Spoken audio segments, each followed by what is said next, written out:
Hey, good afternoon everybody. Today I'm going to show you how to make cannelloni.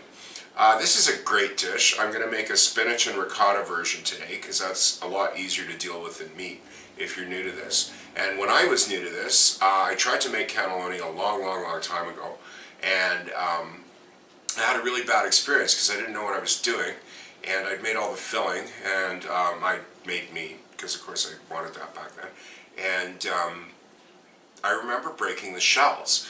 You know, I tried to stuff it and I wasn't sure how, and one cracked and then another one cracked, and all of a sudden I had all this filling and no shells left, and I was like, that's it, no cannelloni for me, right? But I revisited again over time, and once you know how to do it, it's really simple. It makes a lot of food. It makes a huge pan. The stuff reheats great, either in the microwave or the oven, so you can use it for lunches, after, or if you're having a whole bunch of people, potluck, whatever, right? So for this one, there's several components to it, and most of this can be done in advance, which is a bonus. Okay, so you're going to do your filling, which is the spinach, ricotta, and parmesan. Okay, so that's one component. Then you're going to get your tomato sauce ready with a little bit of oregano. That's another one. The cheese topping, I'm going to shred that first. Now the other sauce for this, the bechamel, I'm going to make right before I assemble the dish, and I'm only going to stuff them right before they're going to go in the oven. Okay? But the rest of it, I'm going to get ready all of it now.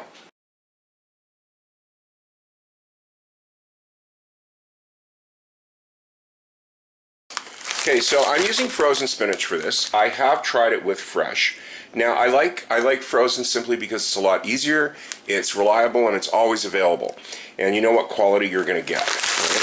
So I've taken this out of the freezer. It will take forever to defrost. So next thing to do is get a bowl. So I've got my bowl.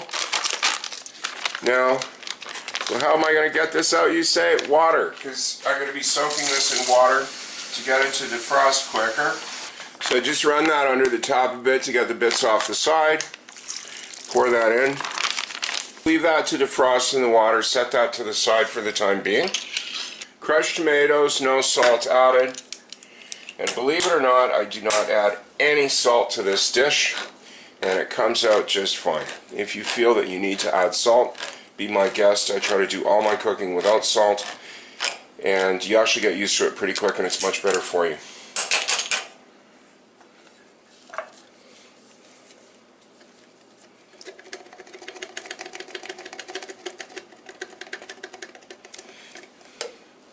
Now this, scrape it out if you want to, but do not rinse the can. You don't want to thin this out at all. Of oregano.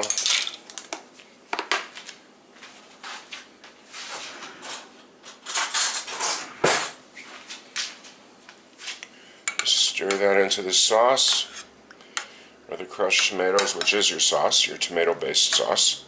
The bechamel is a cream sauce. Now we're not coming back to this for a while, so I'll just put this in the fridge for now. Next, I grate the mozzarella. Yeah, I like to get a good quality for this because it makes so much.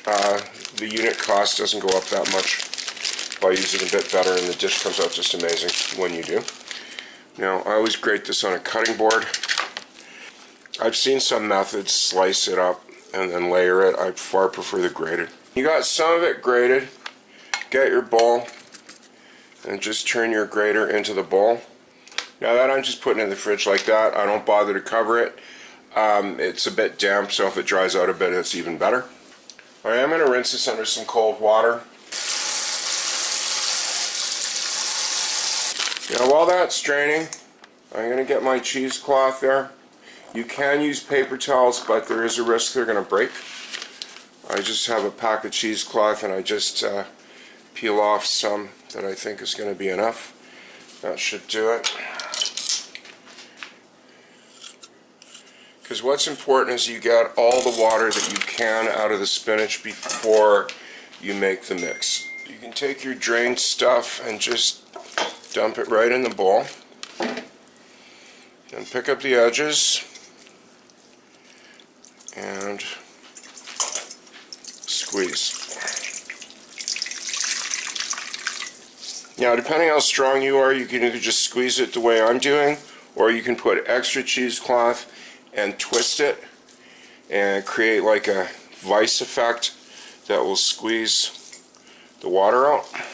The reason this is important is if you have too much water left in the spinach, you'll end up overcooking the cannelloni shells and your dish will end up with like really mushy texture. Unwrap your cheesecloth, and that should actually just come out with barely anything stuck to it. Okay, just break that up with a spatula. You'll see it's quite dry, which is what you want. Add a half cup of parmesan, teaspoon of oregano, all of the ricotta. Now for this, I'll point out again, even though it's in the ingredients, I use a low fat for this because there's a fair amount of fat in the bechamel, and if you use a low fat ricotta, you get a nice light tasting dish that's not too greasy. And basically just mix all that together. Once that's mixed evenly, transfer it to a large ziploc and refrigerate it till you're ready to make the dish. I use a ziploc instead of a bowl because this is going to be my piping bag that I'm going to use to make the cannelloni.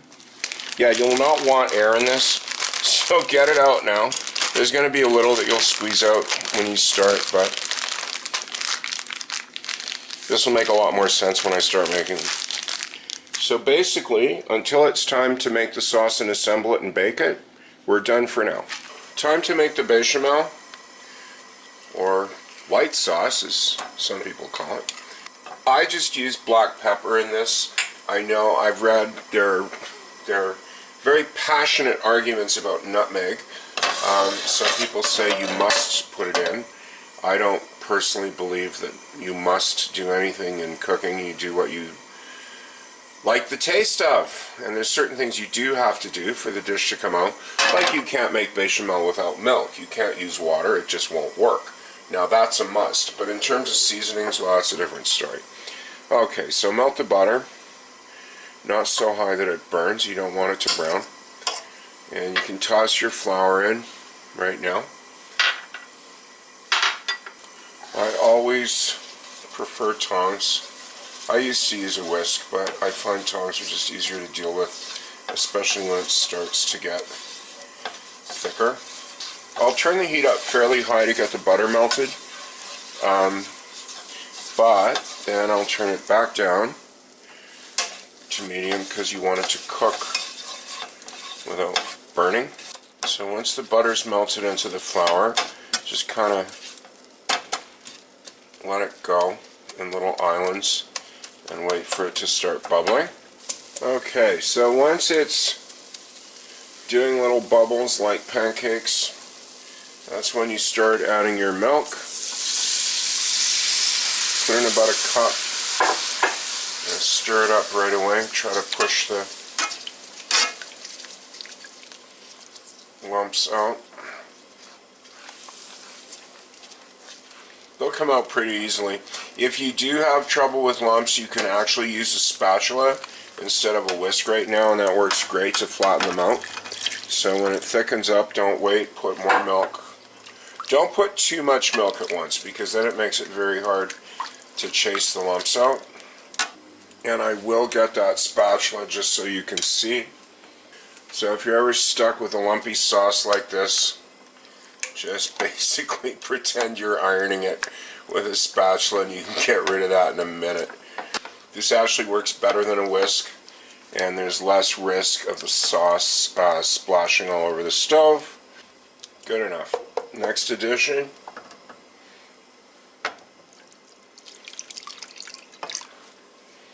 Well, since I've already got the spatula in here, why not? Now keep the cup on the side because you're going to be putting the sauce back in that. You don't need to wait to add the cheese, just sprinkle on the half cup of parmesan.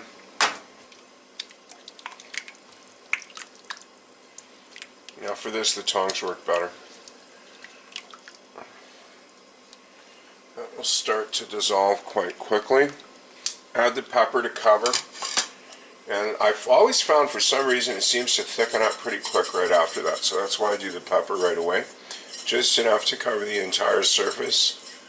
Coarse ground. There you go. Alright, so when it's thickened up, you can actually see it thicken. And when you start to see those lava bubbles come out, it's time to turn off the heat. And get a ladle or a big spoon, whatever you've got, and start transferring the sauce back to the cup. So I got the oven heating up to 375 because I'm going to cook this for 45 minutes. So what you do is just get a spoon and put a thin layer of sauce on the bottom of the pan. No need to oil it or anything. Spoon out just enough to cover the bottom because you're going to want to put more on the top. Okay, so you're going to have about that much sauce left over. Set that aside for now. I find I always have a few of these left over because once you practice a bit, you'll find out that you generally don't break any tubes at all, but they always give you a few extra. Okay, so back to the piping bag that we discussed earlier. What you're going to do is cut off. You're better to cut off less and do it again if you have to than cut off too much, because what you want to do is you want to make sure that the tip of the bag fits inside the shell, but also not too small that you haven't got any room to squeeze it out. And you fill these one-handed, so I'm going to basically just put my thumb over the end and start squeezing. If you grab a bit in your hand, it's a little easier, and just squeeze it out. There you go. You can see the tube start to fill up. Don't overdo it. And if you're finding that the spinach is getting stuck in the tip, cut off just a little bit more that you can fill them easily. There you go. So there's one. Pop that in the pan.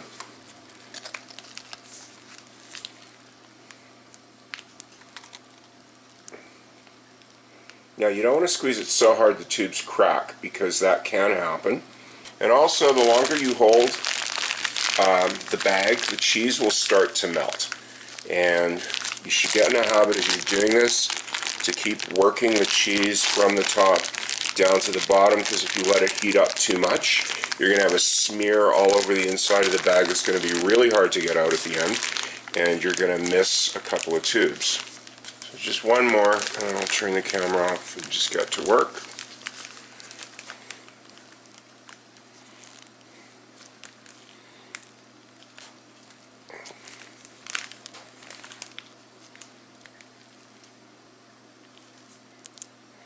So you can check it, and if they're not perfectly even on each side, don't chase it, don't worry about it. So now we're getting to the difficult part. I've been trying to move it up, and what you may end up having to do is just put it flat on the counter, kind of squeeze it along. Yeah, I'm good for I think one last tube here, which is another reason don't try to overfill them at the beginning, because you may run out of filling.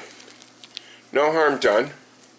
You can just kind of gently sort of separate them a little bit and pull up the slack there. Yeah, because they were a little jammed in too close to this side anyway, so that's fine. Okay. A little space between them cannot hurt. Spoon the sauce. Okay, once you spooned it all on, gently spread it out to cover all the shells. Don't worry if there's any little bits missing, because the bechamel is going on next, and then the cheese, and as it heats up in the oven, it's all going to spread out anyways. This is a pour, so you're far better to do a back and forth pour.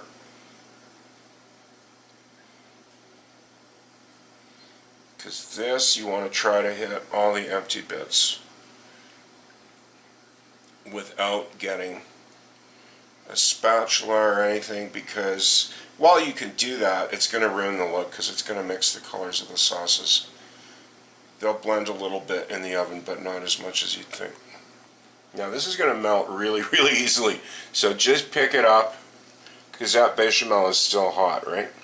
So just pick it up in small clumps and sprinkle it over.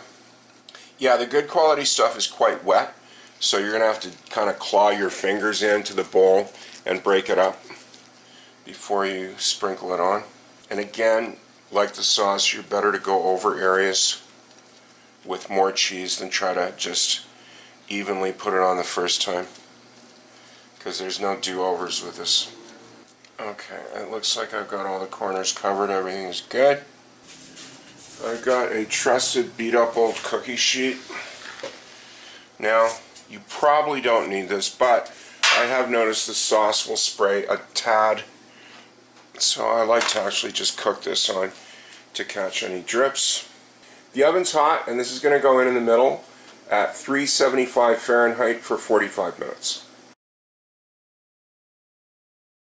I'm using a heavy ceramic pan. If you're using a lighter pan, that could affect the cooking time as well as if you're using glass or not. So you may have a little trial and error with this, but you're basically looking that your sauce is bubbling nicely like that, and that your cheese is all crispy and good looking there. So what you're going to do is you're going to have to let this sit for at least 10 minutes or 15 even to cool down enough, because it's simply too hot to serve and it will not plate properly. It's cooled down enough that I can plate some up now. So depending on how many, you can try to feel around to get the edge of the cannelloni, but you're probably going to end up cutting some, so I wouldn't worry about that excessively. And just cut into the cheese.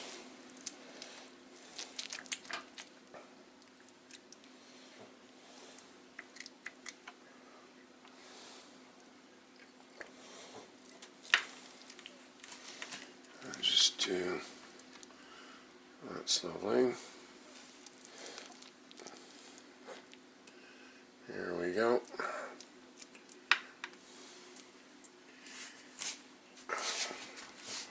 Yeah, so there's spinach and ricotta cannelloni, and I do hope you give this a shot, because it's really good, and it's not that bad to make once you get used to it. Thanks for watching. Hope to see you again.